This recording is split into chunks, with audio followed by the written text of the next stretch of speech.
Hey guys, I'm Eminem. Hey guys. Wait, so let me get the life together. Okay. CG, aka Wawa, aka Carolyn San Diego. What's up, y'all? It's our second episode, sort of, kind of. Yeah, kind of. We recorded another episode, but then no, we just getting our lives together. That's all. Yeah. That's all that is. Yeah, we take some feedback, and we have some good friends. So this is episode 2 of Black Meets World. Hey.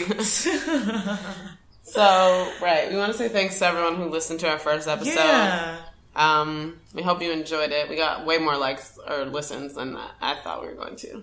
Listen, we gotta be optimistic. Between our personalities, I feel like it's gonna bring out the best in both of us. Right. So one of the main pieces of feedback we got was that we need to talk about like work stories every episode. So I think we're just gonna start with that. Pop it off!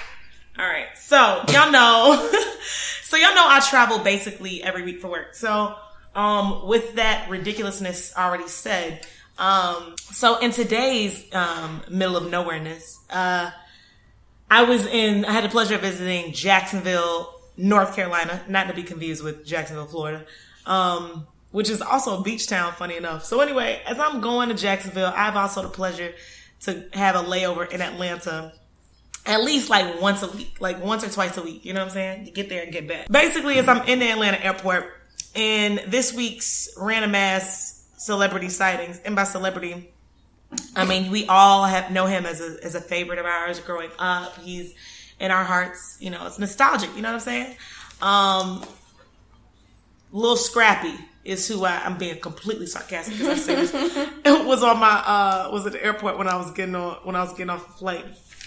As I was going down the escalator, and then I happened to like notice something like shiny in the corner of my eye, coming in the opposite direction, going up the escalator. And I was like, "What is this shiny thing?" That I look over, and it's him wearing some type of bedazzled,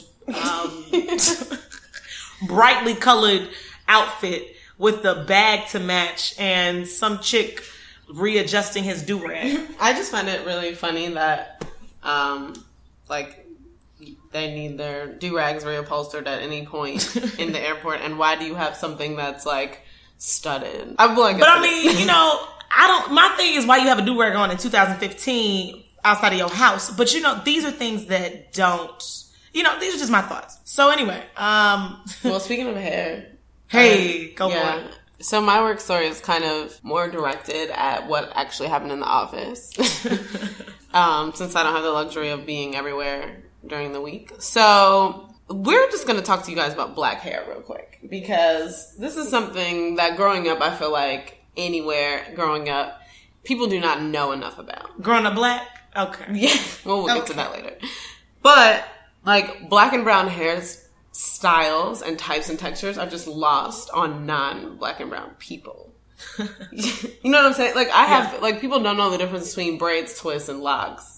I got locks for the last 9 years of my life, but I will tell you this: black, brown, white, Asian, everybody still thinks, "Oh, I like your braids." Thank you. I appreciate it. Thank you so much.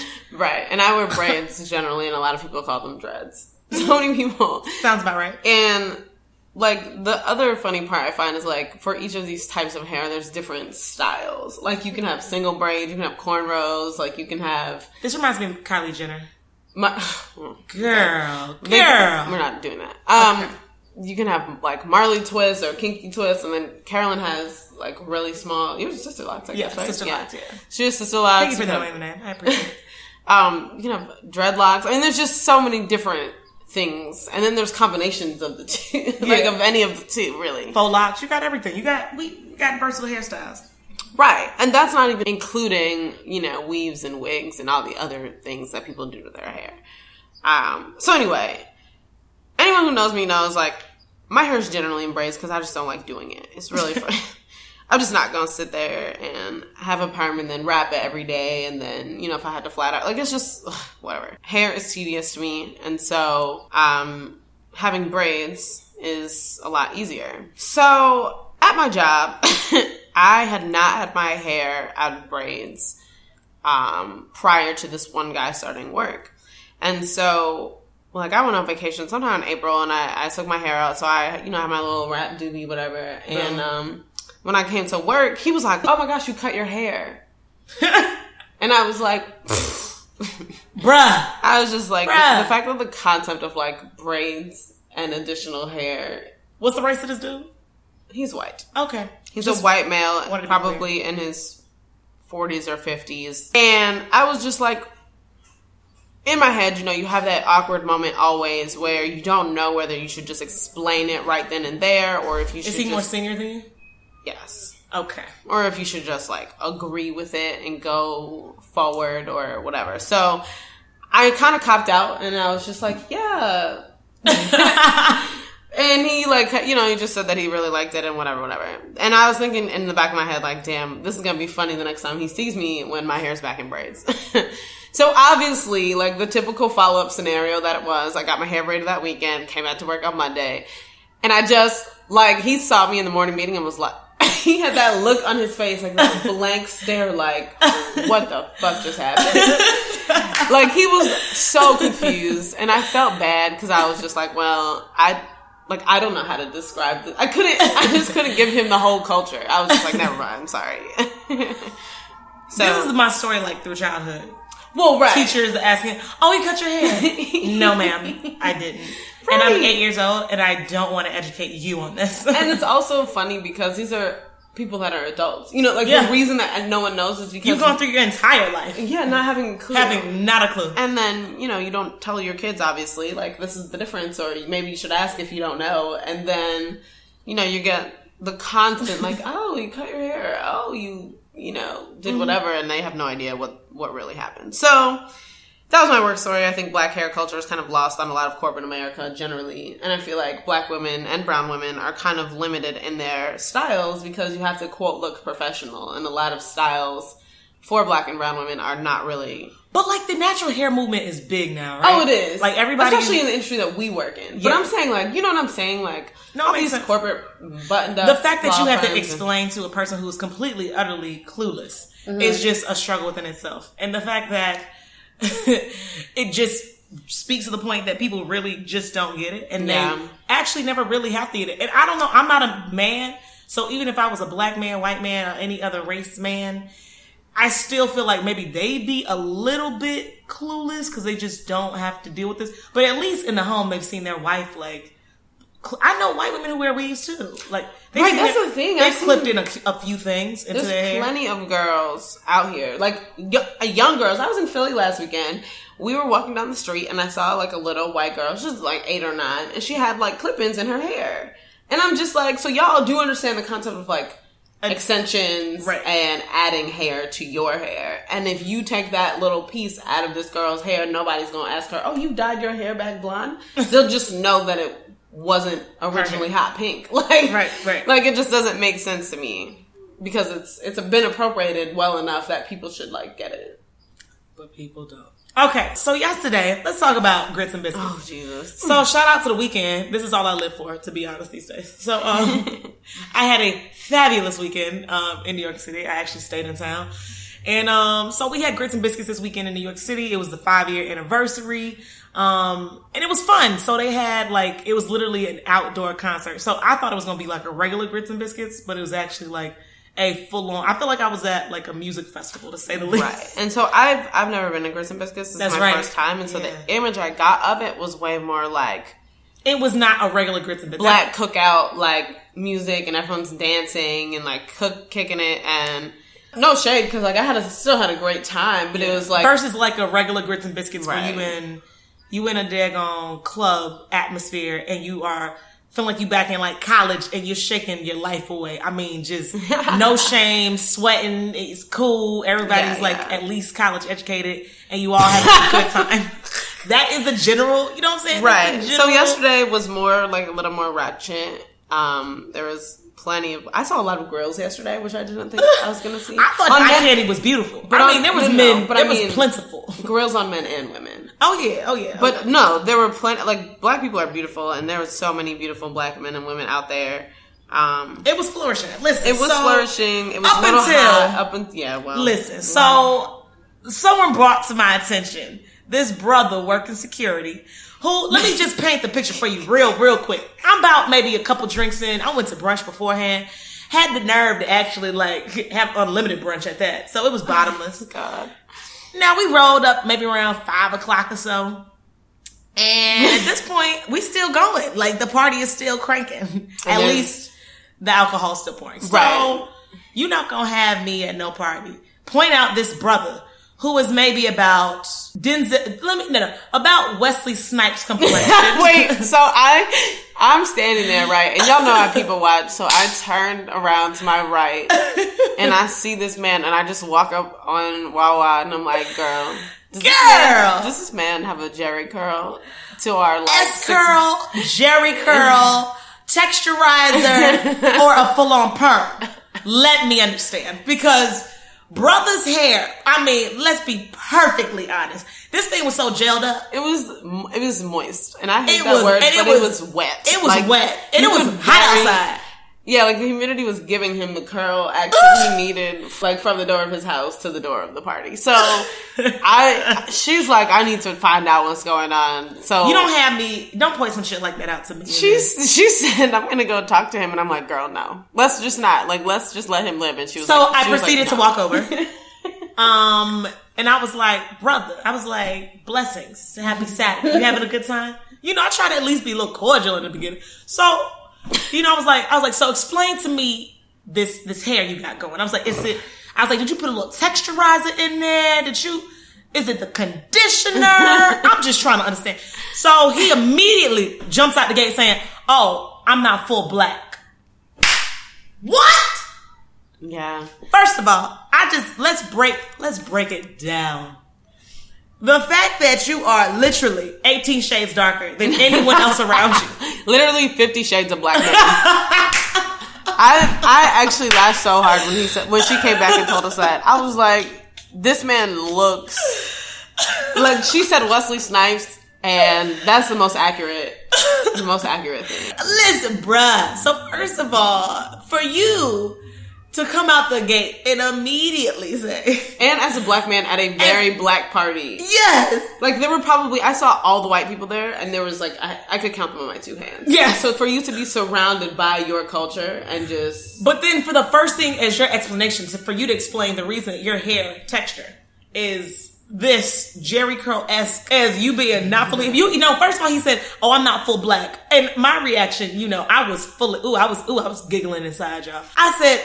Oh, really? So go on. He was like, yeah, I'm a quarter Brazilian. I'm Dominican. He said something about Cherokee. He said I'm Cherokee and some other random ass race that I forgot. All I know is that that's a history of black and brown, but go ahead. Okay. But obviously what he is 50 shades of darkness. But now, like, in all honesty, like, you know, we all come in different flavors and sizes and shapes and shit like that. So my thing is, for you to have an explanation as to why your hair is dripping down your back and an S-curl, Jerry curl, that you use products from 1995, 1996, or even from basically coming to America. I don't know what you use. Okay. Let Your Soul Glow joint was all up in 3 of your hair last night. And for the fact that you were so serious about it. And then I was explaining, yo, this brother said he's not fully black. That's why his hair is this texture. And when my friend was like, yo, I want to go to Brazil. And she said, so should I go to Rio or Sao Paulo? He said, no, don't go to Rio. It's dangerous. And I literally was sitting there, brother, have you been to Rio? Because I was there a couple of years ago. And it was completely safe. And then it dawned on me, we're speaking to an idiot. And I need to not engage. And I need to immediately walk away. I love that moment when you literally have the light bulb that comes on like, oh, I'm actually talking to a dumbass. Like a clown. I'm sorry, I forgot your response about 1 minute ago when you told me you're not fully black. Wait, can we... And the fact that you were out in this hot-ass sun with a Jerry curl rolled up all up in the Jerry curl juice just dripping down your daggone yellow uniform. Well, speaking of idiots, I feel like I didn't even tell you about this. Someone came through my Twitter mentions the other day. Hello? Yeah. And here's the thing, like, I am literally no one on Twitter. You know what I'm saying? Like, I'm not one of those people that gets tweeted at a lot. Yeah. Like, Tracy Ellis Ross, like, retweeted me once and tweeted at me, and that was, like, the top moments of my Twitter life. Hey, girl. But this person tries to, like, fully engage me about the hashtag Black Lives Matter. So, we're not going to get into this actual topic, but the full video of the killing of Dylan Taylor was released this week, and he died like last year. He was the one who had headphones in, and the cops shot him, and he died. While he wasn't black or brown, to me, any story like this that creates progress for the movement of Black Lives Matter matters to the movement. Like, you know what I'm saying? Like, gotcha. So I tweeted and I was like, wow, now we're reliving Dylan Taylor's death, hashtag Black Lives Matter.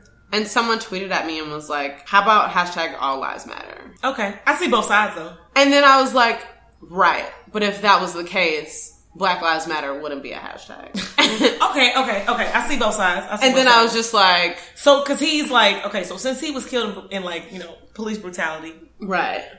And he's not black, it still begs the case like, okay, still this is going on around the country regardless of race. Yes. But let's keep Black Lives Matter at the top of the, So my thing is like, if we're going to address... If black people and brown people are going to address Black Lives Matter, and then you have a situation where a non-black or brown person gets killed, that is help, like, in the department of police brutality is out of control. And then you can move back to the statistics of black and brown people. So I get where that person might be coming from. They should have just said black. I mean, they should have just it could have been both hashtags. Said anything. Yeah. Okay. All right. Like, that would have been fine for both of us. If I saw your tweet and I didn't know you, I would have probably said something, felt some sort of way too.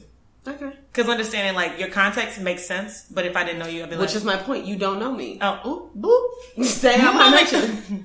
Moving along. Yeah. So... I feel you on that, though. Yeah. So speaking of Twitter, do you want to talk about funny stuff or serious stuff? Let's go into the funny and then serious. Okay. So this week on Twitter, the best tweets we Let's discuss. Yo, can we talk about just the fact that...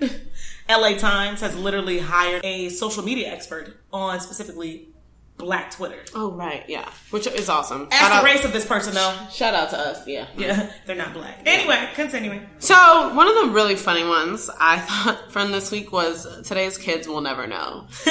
And I tweeted a bunch from our Twitter account, which you can follow us on @BlackMeetsWorld. Woo woo.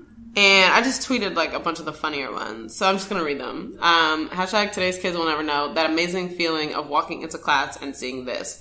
And this is the TV on top of the stand when you knew you were about to watch a movie in class. And it was just fall asleep. Nap time. Instant nap time. Send little notes to your little boyfriend and girlfriend at the time. Yes. Just everything. What do kids do now? They got like a what? I don't know. Either. They probably just watch it on their personal iPads. But this is an old school TV. iPads. This is not a flat screen. This is the old joint with the big like butt in the back. With the VCR. With the VCR, yo. That's what's important. Watch a Space Jam or something. Right?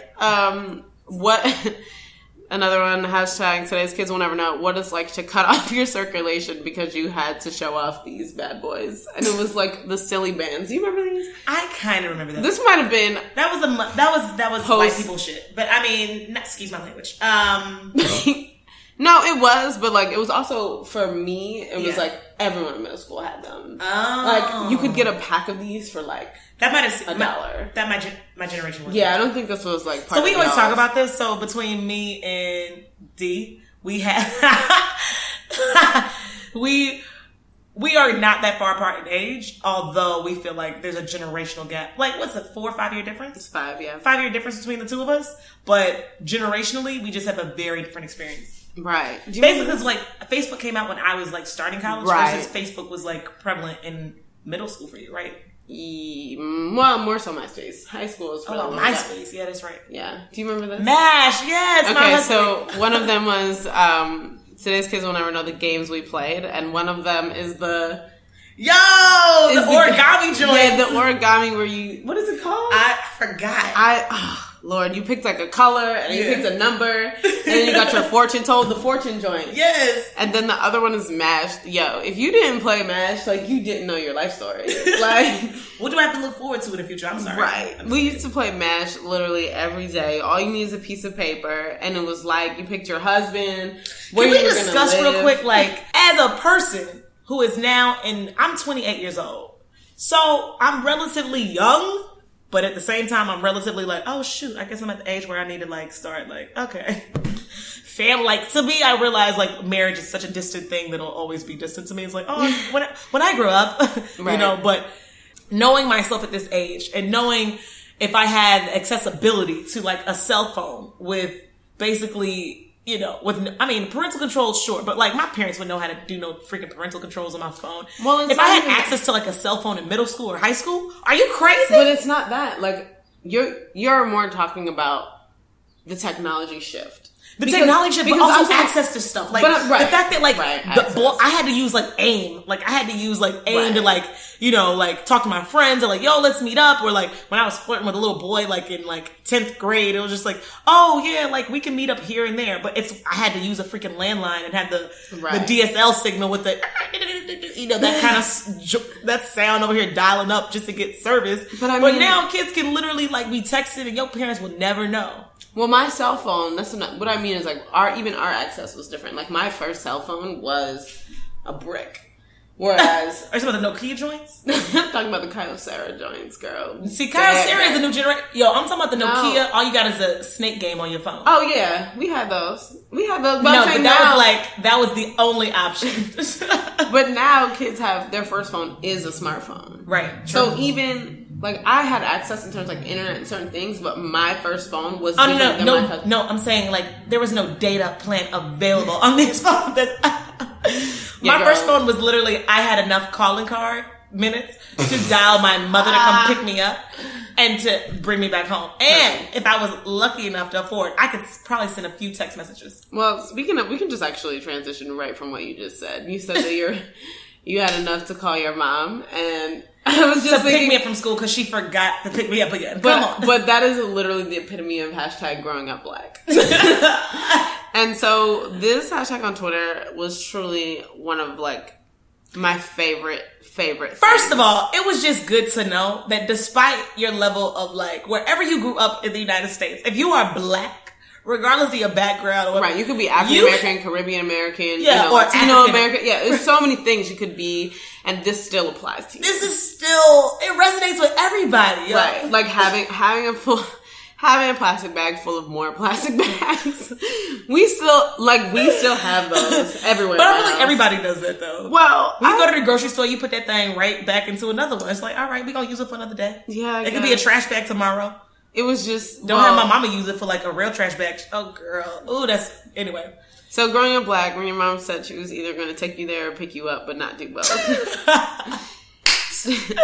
Growing up black, saying out of grown folks' business. AKA, you don't pay no bills in here. Growing up black, these candies would always be at your grandma's house. Do y'all remember these strawberry shit? Everybody's from the strawberry joints with the green tops. Where do you get them? Dollar store, next to the Werther's candy. I can't believe. Growing up black, you never know what was in this container. The country crock, girl, this shit had me dead. Because it was like, it could be leftovers, it could be butter. It could be a lot of things. Or no. I like the ones where it had like the Kool-Aid. First of all, where it had like you smuggling in Kool-Aid. You have the Kool-Aid in a bag. If you look at, is it cocaine or is it Kool-Aid that you about to be eating with your fingers in class? Right. I hope y'all checked out that hashtag. It was actually really, really funny. I mean, a lot of them are just so true. Like, you know, when you go somewhere and it's like growing up black, where there's free food, and then they're like, your parents are like, you better eat here because we're not eating when we get home. Or just like when you're hungry and then you tell them, you know, like, Mom, I'm hungry, and it's like, go make yourself a sandwich. There's food in there, and it's like, well, I don't want a sandwich. Then you're not hungry. There's just so many that I feel like I've heard. I showed it to my mom actually, and she was hollering. Like, I actually took a Snapchat of her because she was screaming. I thought it was so funny. And you know what killed me was the one she laughed at the most was the one about, like, when you're already in bed and your mom tells you to, like, come in the room and turn the light off for her. Because she does that today. Like, I'm 23 years old. And she still does that. So I was just like, all right, girl. Whatever. She was dying. Yeah. So, I don't know. On a less, like, hilarious note, and by less hilarious, I mean, this is not funny at all. One of the hashtags today, or this week, was if I die in police custody. And it was so depressing. It was like... So we all know where this stems from. If you don't. All right, go ahead. Break it down. I was just gonna say you should do better. I wasn't gonna explain, but I can. Just that pretty much a lot of the deaths that have occurred in the past year that kind of sparked the Black Lives Matter movement have had to do with people already being in police custody and being injured and dying and all these things. So, it was a very interesting hashtag because I thought that it was like well constructed in the sense that it was real stuff that people have been thinking. Like it wasn't like a So let's ratchet... give background. So for those who are not as familiar, we're talking about Sandra Bland. Right. Who is our age. Mm-hmm. Young girl, 28 years old, working professional, driving, was it at night or was it in the day? I can't remember. She got pulled over for some BS. Basically, like, her tail light was out or something. It could have, it was like a very minor like car issue. But like, if your tail light is out, right, you'll get a ticket and you'll go on your merry, sad way because you're like, F these folks. How they dared they give me a ticket? I was just going home, right. You know?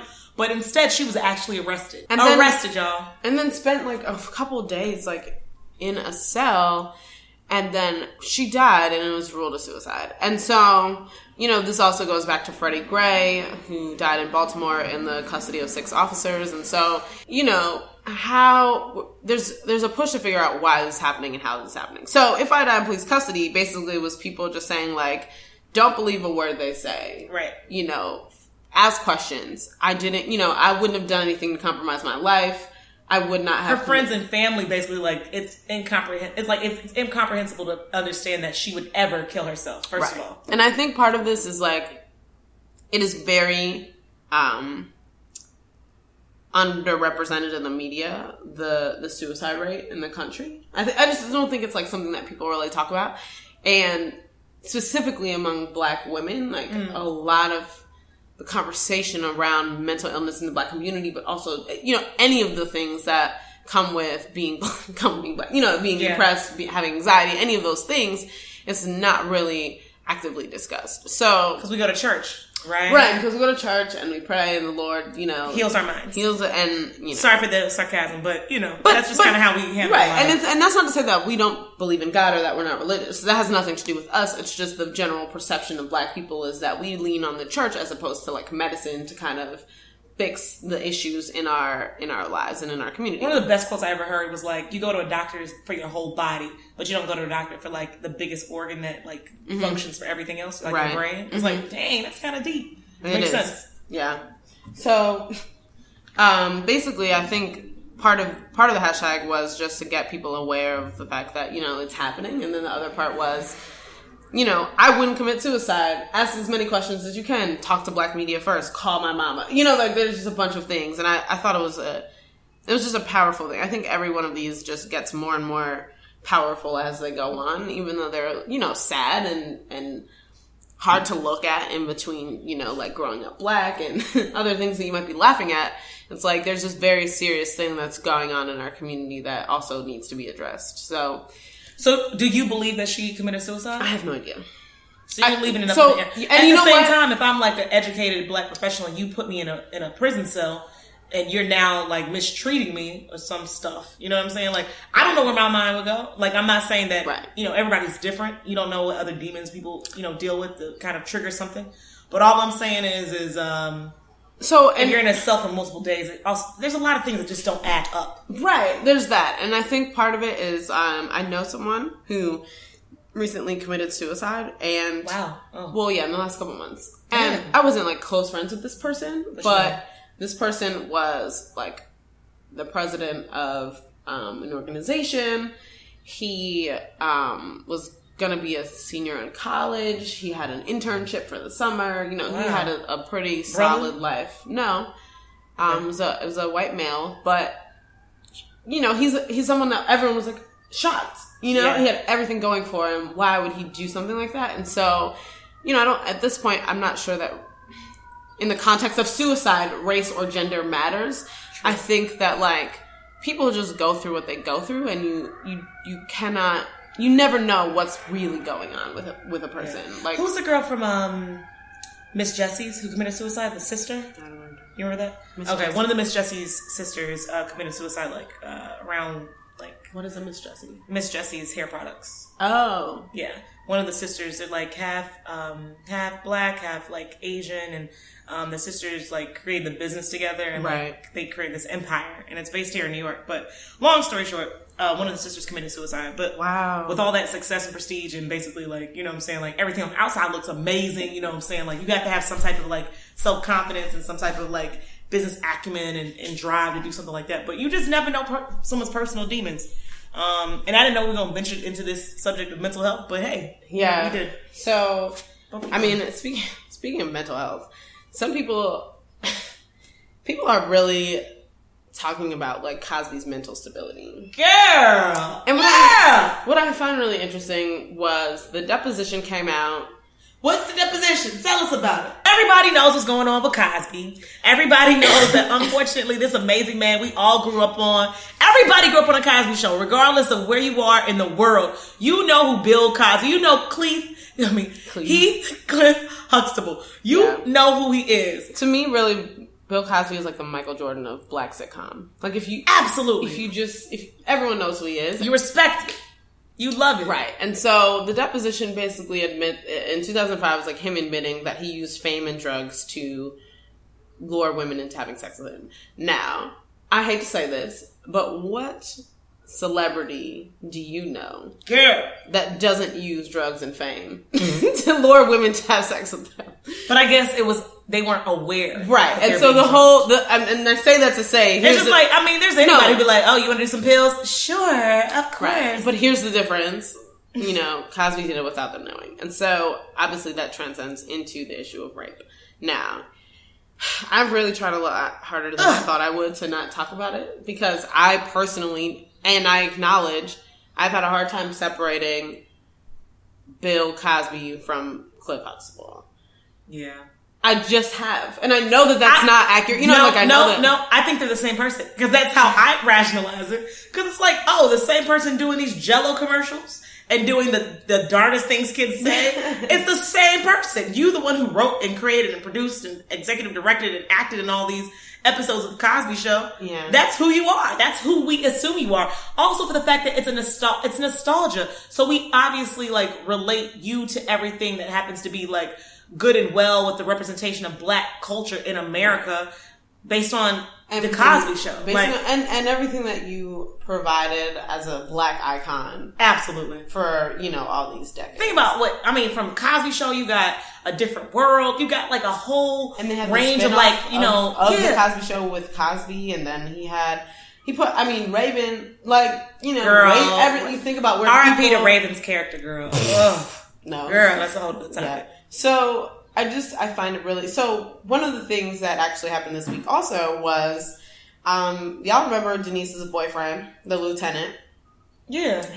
Raven was his father, actually. Yeah. So, he told a story. There's an article going around. Uh-oh. Yeah. I ain't hear about this. Go ahead, girl. Oh, so. Go in. So he was saying that he loved Cosby, respected him and all of this. And there was a woman who, he basically said that he saw, and the cast saw, Cosby with women on and off the set. But it was like kind of a known thing that no one talked about. It was like just there, it was happening, but no one really addressed it. And he said he always assumed that Camille knew about it. And Camille. Camille's a rider. And that, for celebrities, some women make compromises on their standard of like thinking, they just assume that for men, sex can be separated from emotion, and so she didn't feel any kind of way, or, just made that her allowance based on that, and so... Damn, man. He went really into it, and so he said he had a friend, or he knew this girl, or she either worked on the set or the staff or something. She had been around, and he and her had, dated or whatever. Denise's boyfriend in real life, sorry. And... Or maybe they were just cool. Maybe they were just friends, whatever, but they fell out of touch. And they ran into each other later in a grocery store, and they went and they had a chat. And this is recent. This is since all this stuff has come out with Cosby. And he asked her straight up, can I ask you something? And she was like, yeah, just don't make me cry. What? And he said, why would I make you cry? She said, I don't know, just go ahead and ask. And he was like, did Cosby assault you or rape you? What? And she started crying and like broke down and told this whole story about how, you know, how it happened and all this. And at the end, she was like, do you believe me? And he said, well, you wouldn't have sat here and told me that whole dramatic thing if it wasn't true. And he was just kind of like, I always gave Cosby the benefit of the doubt, but like hearing someone sit down and go through all the details of a story like that was just not something that you can really dismiss. Damn. And so the script got flipped for me also because Whoopi Goldberg has been saying all the similar, like, Cosby defending things about how, you know, innocent until proven guilty and he hasn't been found guilty in a trial and blah, blah, blah.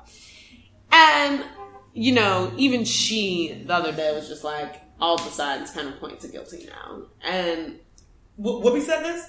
Yeah. And I feel bad. I just feel bad because, you know, it's just crazy that it took a deposition for people to really believe the 40 women who've said this. And it's like, 40 now? Oh, yeah. Good grief. I don't know. It's just a hard topic. I think he probably... I mean, I feel like... I'm going to just be perfectly honest with you. We all know he did it. Let's just be very frank about it. I don't like beating around the bush. If you have... Girl, it can take 1, 2, 3. If you got all these women... Let's just be honest. It's true. And let's be perfectly clear. If a man has a certain level of power... Yeah, I know. And access, some shit might go down that's inappropriate. You're absolutely and for the fact that this is, I mean, it's not new. Like, this ain't nothing new about this. Like, we heard about this years. Like, I heard, you know, like a little joke about it years ago. But you sweep it underneath the rug because the Cosby Show is still on. And I love Jell-O. And I love pudding. And so I don't think twice about it. But now that it's at the forefront of our minds and now that we are hearing all these personal, like, testimonies, it's just like, all right, we know it's true. No one wants to talk about it because I still love the Cosby Show. I still love, you know, Heathcliff. But it's just like, I mean, right. I can't dismiss your like horrible ass character in real life. So I like what you've done for our community, but I can't, you know what I'm saying? I personally am not gonna lie to you. It's hard for me to separate it. I feel bad for the women it happened to. I wish it never happened. I wish, you know, he would be, you know, he actually has to pay for what he's done. But what can you do to this? What, 89? He's literally like looking like he's on his deathbed. Like, Cosby looks old, senile, and sad right now. Like, so what do you do for justice at this point? Like, give them money? Like, for the sense of them, they need justice, right? But at the same time, it's just like, what more can be done? His name has been shamed. Sure. We all know he did it. We could talk about it in more detail and make it, you know, and beat the dead horse. But what's going to happen for these women? Like, what do justice is what is due for them? So one thing that I find interesting is that there's plenty of examples of this with other white male celebrities. For example, Woody Allen. Oh, gross. That's incestuous though, right? Well, yeah, that doesn't make it not sexual. So Woody Allen, everybody knows he's a writer. What's his exact director, creator, movie? Yeah. He's this weird, like, petite man who he actually has a movie out right now. Exactly. And that's my point right there. My point is that's a good point. That he has a movie out and we know that he sexually assaulted his daughter. And his daughter and other people. But my question is, like, sexually abused his daughter for years. Like, how do you and another siblings or like her others, like a boy. How do you police this differently with Cosby? How has he lost every syndicated show contract, and he's not making money? Literally, they've shut him down on a lot of things. And Woody Allen has a fucking movie out. Like, that's to me is one person versus 40 people is the same thing. And you either break him down the same way, Woody Allen, I mean, or you let Cosby still be a success. Like, I'm not saying that there should not be compensation. Obviously, he should be punished. That's not what I'm talking about. I'm saying, is this not a country that, like, tries to pride itself on giving people second chances and all of this? And, like, you want to destroy his career, that's fine. But let's have equal punishment for everyone. Like, let's not make it... I agree. I don't want that to be a race thing, but... No, I agree. You know, why is one more famous than the other? Why does one have more privilege than the other? And... You know, I don't know. They're trying to just strip Cosby of everything. And I hate watching all of it play out. And so I just have been trying to, like, keep my head above water with it and not get too bogged down in details because I feel some kind of way. And I know that he did it, but it's just is, like, really disheartening. And so...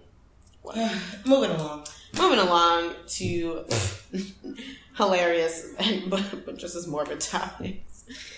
Young Thug and Birdman are apparently trying to kill Lil Wayne. And this is real, actual news. But okay, as a person who's from Atlanta and who just recently got put on game from like Young Thug. So first of all, like this dude is like a real killer in real life. Who? Young Thug.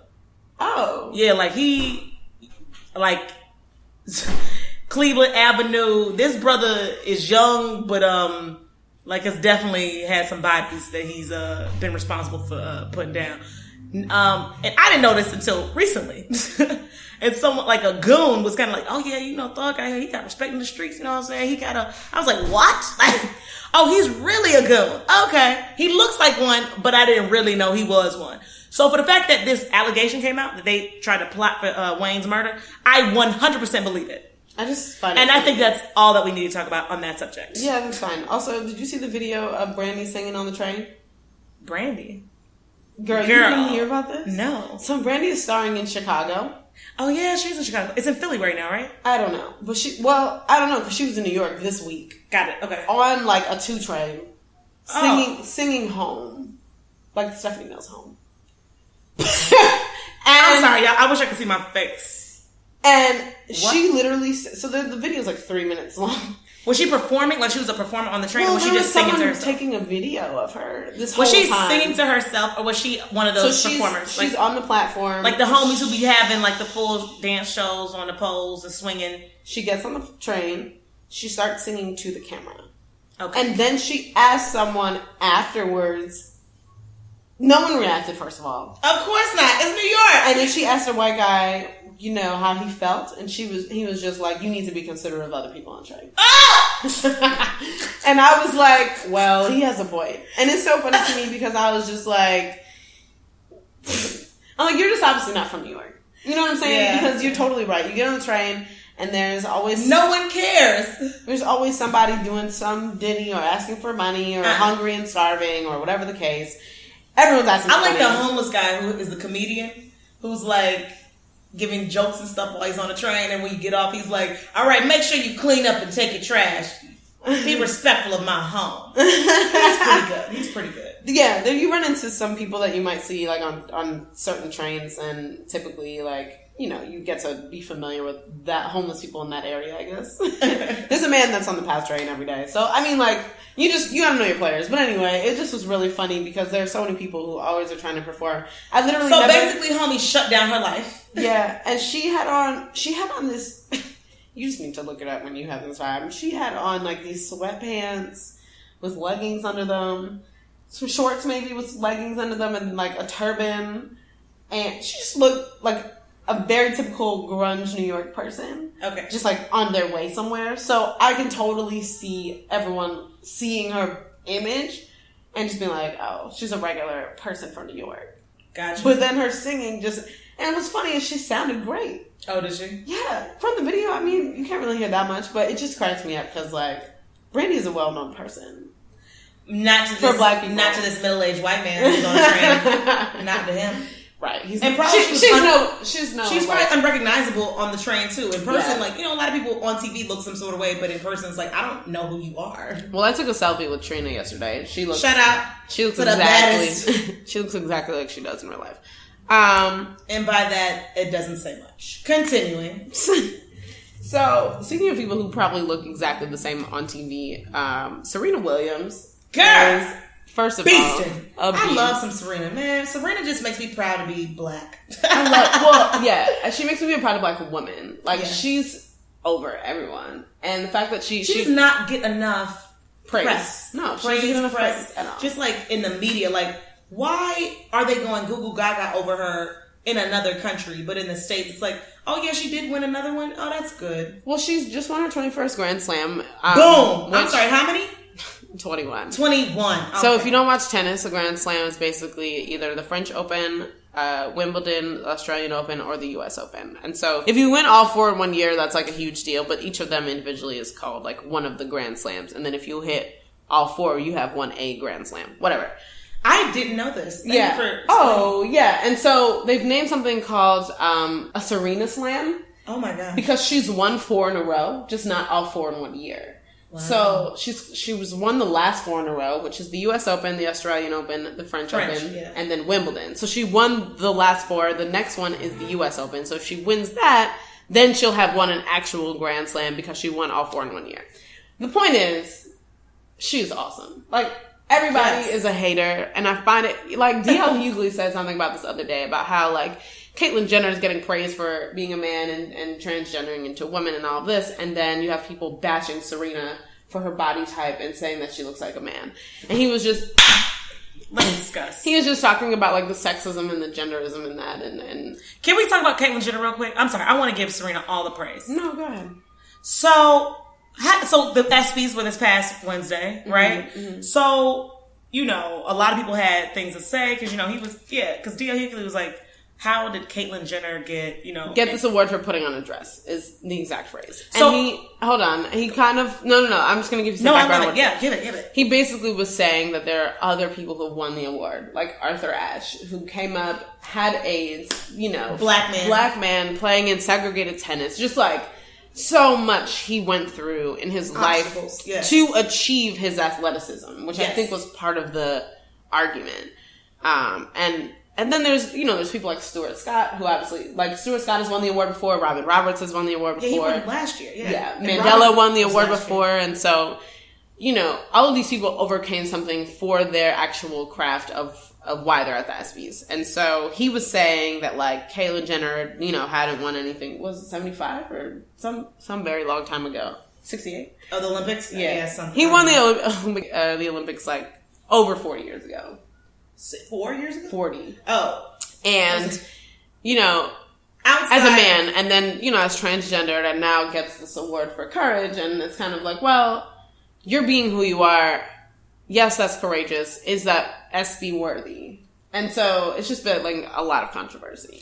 So let's be perfectly clear. Let's talk about the dynamics. So we both work in entertainment. We understand that you want ratings, and it's the first time that the ESPYs were actually on ABC. You want to make sure that you're having a person who is in the media, who is relevant, that will bring you viewership, and it's also a trending topic. It just makes perfect sense to have this man who already is in the Kardashian clan, who already is a household name, and they've now passed the Same-Sex Equality Act. It just makes sense because it's timely. I get it. I'm here for it. I understand. Generally speaking, we all know that one homeboy from 9th grade biology class who used to wear skirts and dresses to school. We all had that one ghetto gay boy. Everybody had him. My thing is, this ain't new. You know what I'm saying? Right. It's not new. But because it's a man who is white, who is of privilege, and who has a background of Olympic athleticism, it is relevant to mainstream America. And I think fundamentally, for me, that's where I get a little annoyed, because he's not doing anything that no one else has ever done. Right. It's only because he has stardom. Right? He literally has a brand behind him. That's so... But everybody knows that ghetto gay boy, or that man even now who might work in your office, who might be a woman. You know what I'm saying? Yeah. Everybody has that person in their life that they've witnessed or they've encountered. But my thing that I get really annoyed with is privilege. And I'm going to end on that note. Oh. Now be very clear with it. I am a proponent of equal rights across the board. And I am here for a man who wants to express themselves, for a woman who wants to express themselves, and if that is an opposite gender, do it. But I'm personally really annoyed that this man who just killed a bunch of people in this car accident, and that just got swept under the rug real quick and real cute, is now on the stage of the ESPYs, which is basically like the Olympics. It's basically like the Emmys and freaking Grammys of like sports. Is now on this stage. I totally forgot about that accident. Oh, yeah, because no one remembered it. You know who really brought it to my attention? Wanda Sykes on Real Sports.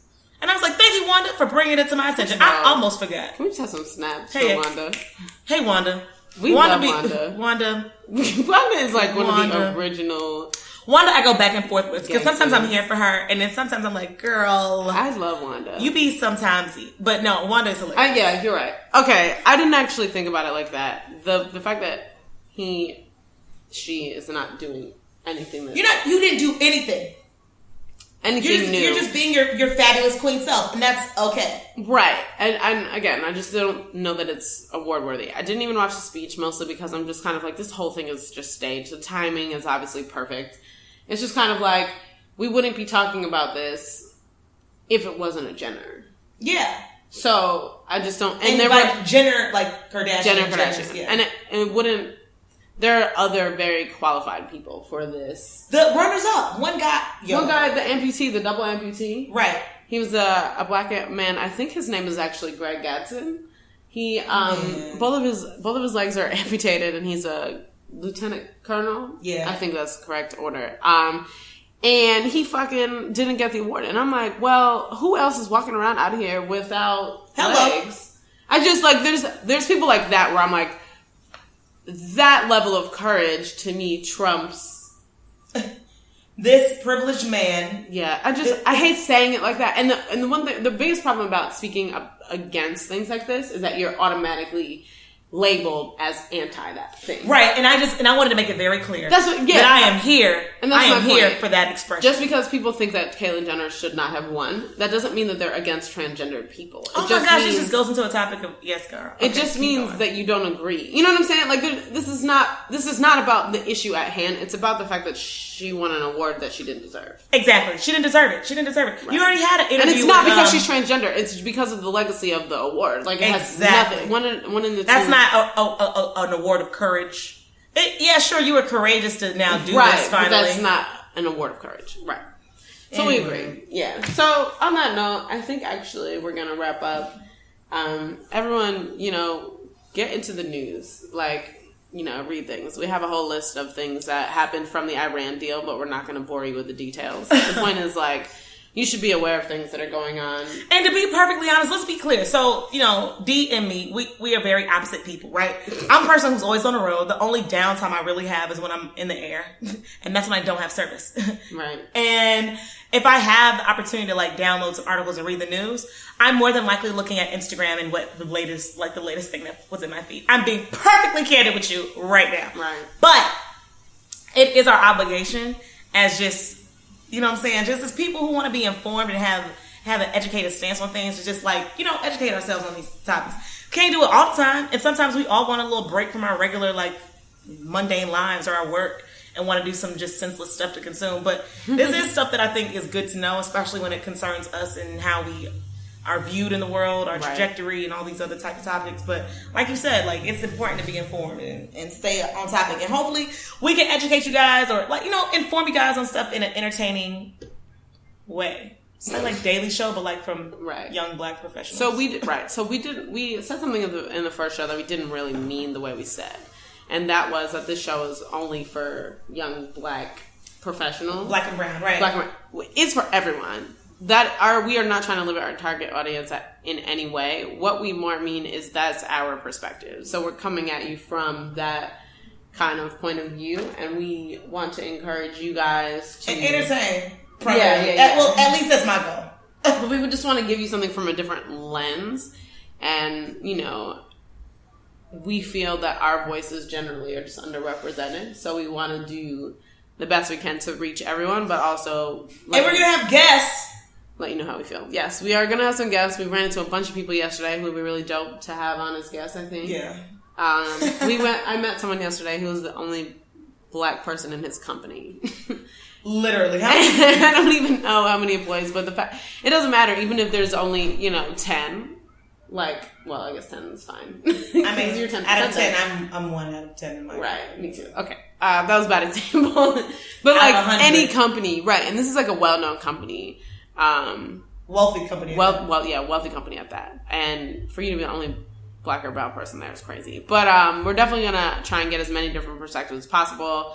So hit us up. We are also working on our website, but you can hit us up on Twitter at Black Meets World. Topics, feedback, anything that y'all want to hear. I'm just here to entertain. Like I said, you can email us at blackmeetsworld@gmail.com, and you can find us on Instagram. We haven't really Instagrammed anything. We don't know what to Instagram, truthfully, I think. No, I do. It's coming. Oh, and by we, I mean I. On Instagram at black_meets_world. Thanks for listening. We will talk to you next time. Bye, y'all. Holla.